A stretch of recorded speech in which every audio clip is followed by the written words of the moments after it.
Hi, welcome to the Knits Up podcast. I'm Mindy, otherwise known as Knitter CNY.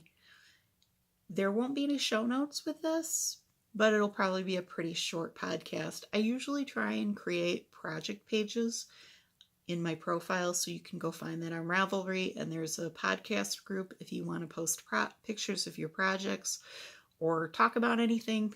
Please feel free to do it there.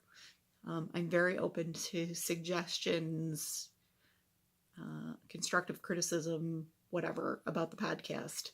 I am who I am. I'm a middle-aged, pushing older age now woman, single, homeowner.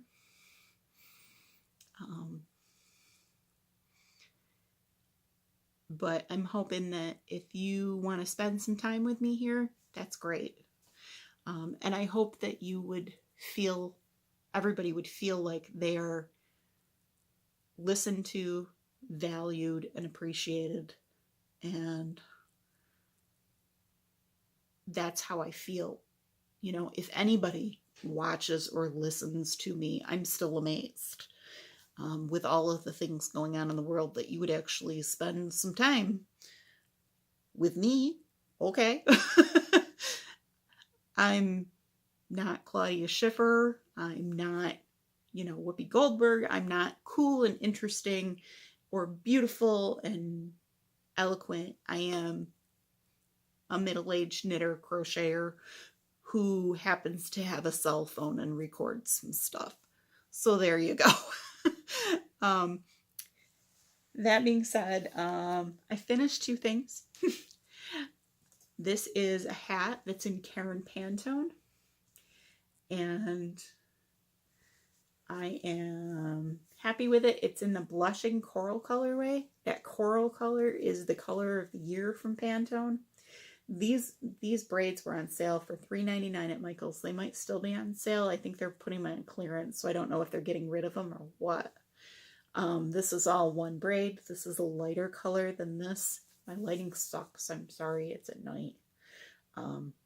But I used the same stitch count as the Fair Isle hat pattern that's on the Karen Pantone Yarnspirations website.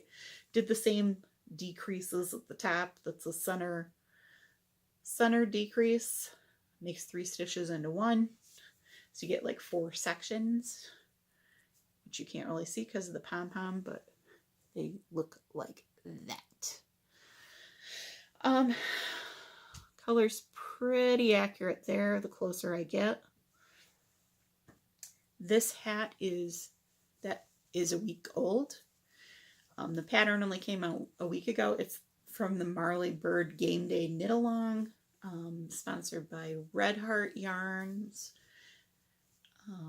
I did not use the yarn recommended, which was the Marley Bird inspired Chic Sheep yarn from Red Heart. That's a wool yarn.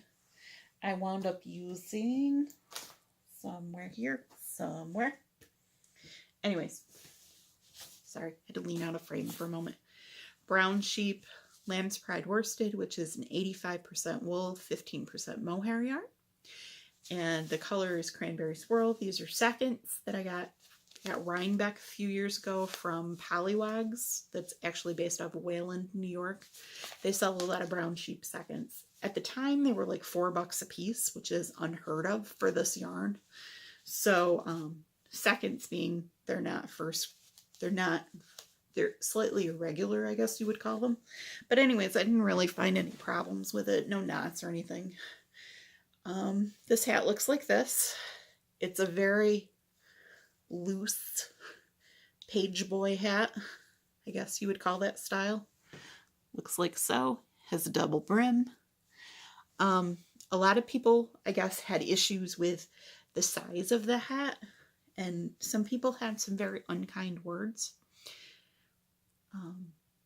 I don't have any unkind words. Somebody gave me a free pattern, took the time to design it, took the time to post it, took the time to put it up on to talk on Facebook about it, got a yarn company interested in, helping sponsor this. I am very grateful to Marley Bird for posting this. and wanted to let her know that this hat's actually perfect for me. For a number of reasons. I live in Syracuse. We have a lot of snow, and I just cut my hair.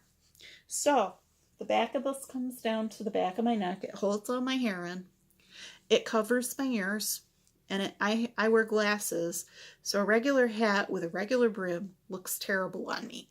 This goes over my glasses, so the snow's not going to come down on my glasses. And this is a wool mohair yarn, or if I had used a regular wool yarn that was recommended, I would have been very nicely, it's more waterproof. Although you can use acrylic, that's fine.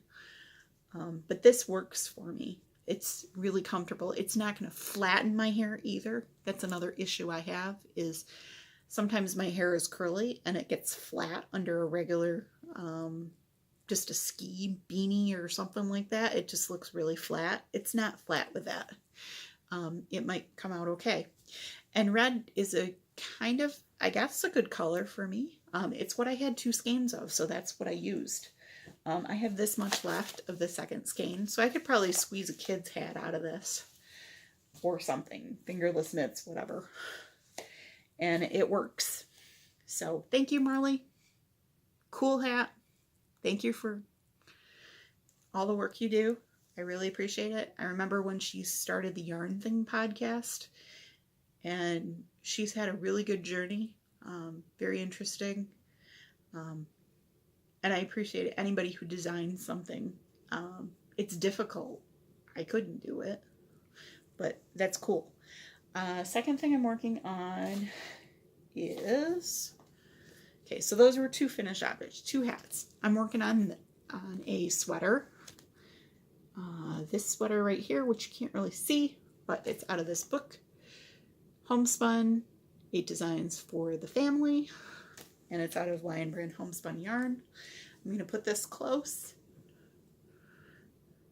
Cables down the front of this. Color is called Wisteria.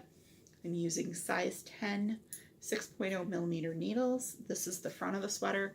The back also had a cable, but I chose not to do the cable in the back because I'm sitting a lot during my job as a secretary in an environmental laboratory, and having cable on the back is just going to not work for me. I just did stockinette up the back. And then I'll do the sleeves. It's a modified drop shoulder sweater pattern, which basically means if it was a rectangle and you come to the armpits, it goes in a little bit and then it keeps going up, and then at the top you stop. So when you put in the sleeves, they're just like maybe 1.5 inches in on each side. So it's not a curvy set-in sleeve, and it's not a straight drop shoulder sweater, which would be like basically rectangle, and then you attach the sleeves to the outside of the rectangle. So I'll get back to working on this pretty soon. The other thing that I'm working on is just a really simple ribbed beanie. This is out of a Red Heart yarn called, it's spelled Hygge. It's pronounced hygge, which is a Norwegian or Danish word that basically means cozy, from what I understand. This yarn is plied, and then it has like a little bit of fun fur type stuff in there. This color is called Sterling, and it almost has a purplish tint to it. I have another skein of this as well, in a different color, but this hat only takes 1 skein, and it should be relatively easy. I'm using a size 10.5 needle, 6.5 millimeters, and it's ribbed all the way to the top, and then you do some quick decreases, and it's a slouchy rib. It'll probably either be for one of the college-age kids in the family or for a charity hat, because it is acrylic and nylon, I believe. Yeah, 70% acrylic, 30% nylon. So it should, be pretty quick. I have a feeling it's for one of the kids in the family, though. The other thing that is coming up is this yarn that I'm going to be working with. Looks like that. Ooh, it's pretty. It is Universal Yarns, Wisdom Yarns, Poem Silk, which is 75 wool, 25% silk. There's 2 skeins of this. It's a bulky weight, chunky, bulky weight yarn, a number 5, and it is 109 yards per skein. So I have 218 yarns. I think I'm either going to make a cowl or a scarf or some kind of a hat thing. I'm not really sure. If you can point me to any patterns, feel free.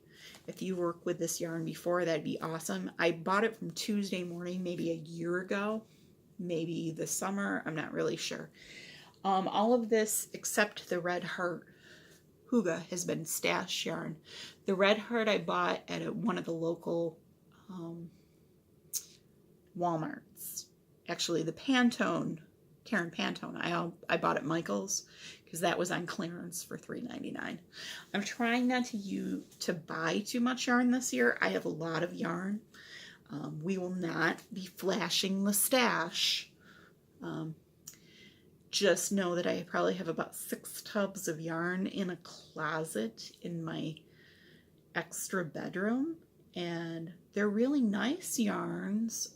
Some of them are just acrylics, some of them are wools, some of them are silk. I have bought all kinds of yarns over the years. Mostly I'm attracted to color. That seems to be the thing I buy.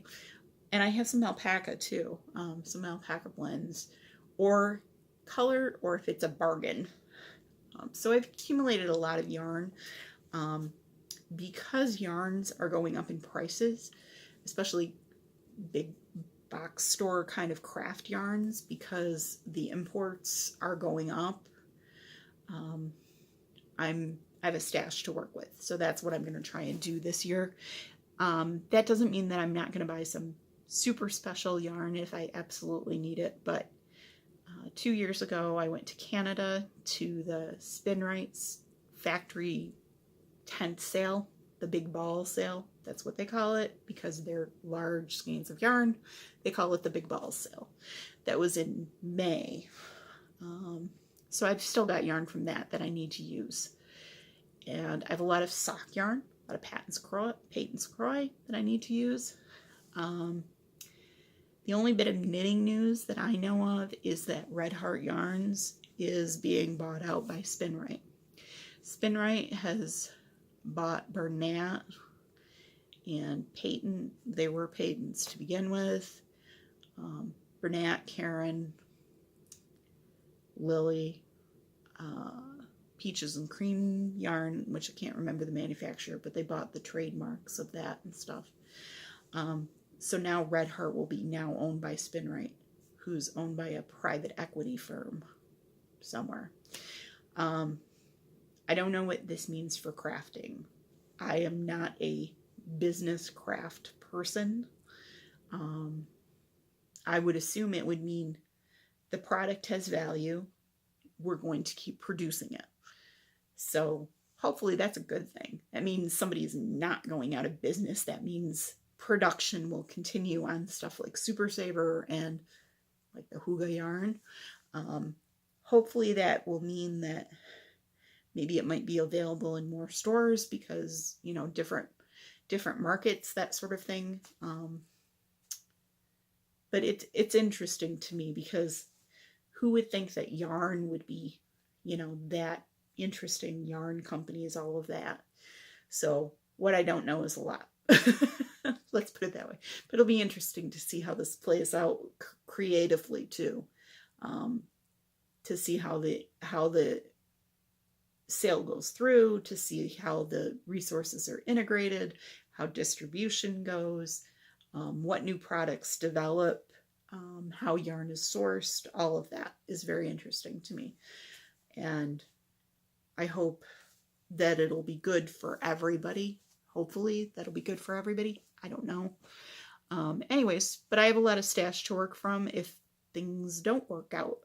And I have a lot of stash because I bought a lot of things on sale and I need to use it. I need to use it because it's here. That means I don't spend money on yarn. That means I'm using what I got. But like I said, I'm not going to stop myself from buying new yarn if I really, really want something. But it's something you'll be seeing yarn that I'm pulling out of boxes and things like that over the next few years. And we'll see how it goes.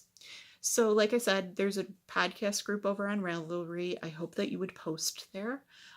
Projects, stuff you're working on, and everything else. So have a great week, guys. Go craft something, go knit something, and be well.